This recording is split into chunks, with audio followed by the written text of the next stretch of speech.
siguiendo a Norberto Bobbio, podríamos sintetizar estas reglas en los siguientes 6 puntos, las reglas de la democracia, lo que Norberto Bobbio denomina los universales procedimentales. 1, otorgar derechos políticos y en primera instancia el derecho al voto, es decir, elegir a los representantes, a todos aquellos individuos que satisfagan los requisitos de ciudadanía sin ninguna discriminaciones por cuestiones de sexo, religión, raza, condición social.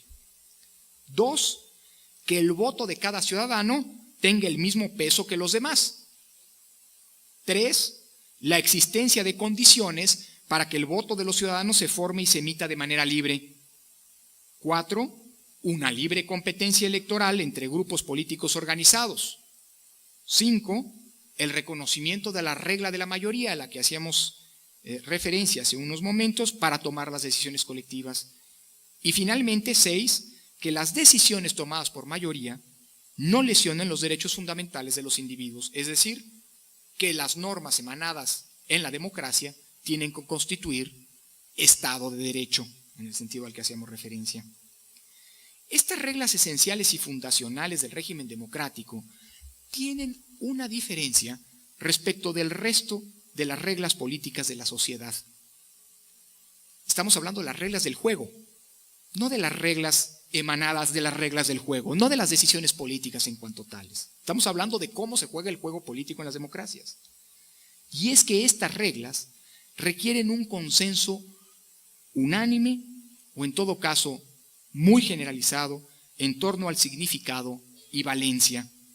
El mismo Bobbio es enfático en afirmar que las reglas del juego, a diferencia de todas las demás, deben aceptarse por unanimidad, por la simple razón de que su rechazo, aún de parte de un solo participante, imposibilitaría realizar el juego. Y esto es importante cuando la lógica generalizada de no acatar las normas las normas existentes, las leyes existentes, acaba convirtiéndose en la nueva regla del juego. Es decir, la convivencia democrática en una democracia constitucional que supone, repito, el Estado de Derecho, requiere la aceptación de entrada de todos los jugadores de jugar ese juego. Cuando en cambio la actuación, la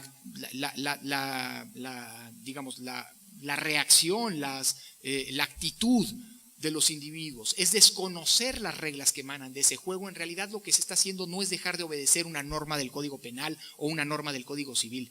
Significa al final del día rechazar la vigencia del juego democrático en su conjunto. La razón de esto me parece que es sencilla. Solo a partir de esa aceptación generalizada puede entenderse y justificarse el respeto recíproco de los pactos como base de la convivencia social pacífica. Y déjeme adelantar una tesis. Uno de los problemas que estamos viviendo en nuestro país es la ruptura o la no aceptación generalizada del pacto de convivencia social. Y una de las maneras de resolver el problema en el que estamos metidos es, sin lugar a dudas, repensar una reformulación del pacto. No estoy hablando del pacto político, no estoy hablando del pacto de poder, no estoy hablando del pacto de poder, del pacto entre los actores políticos, estoy hablando del pacto social. O todos asumimos, esta es la tesis, que jugar bajo las reglas del sistema democrático constitucional, es decir, que parte de la aceptación de las reglas del juego, pero también de las reglas que emanan como parte de la decisión política, es condición sine qua non para la convivencia pacífica, o simple y sencillamente estamos abriendo las puertas para la reintroducción del estado de naturaleza en donde no gana nadie.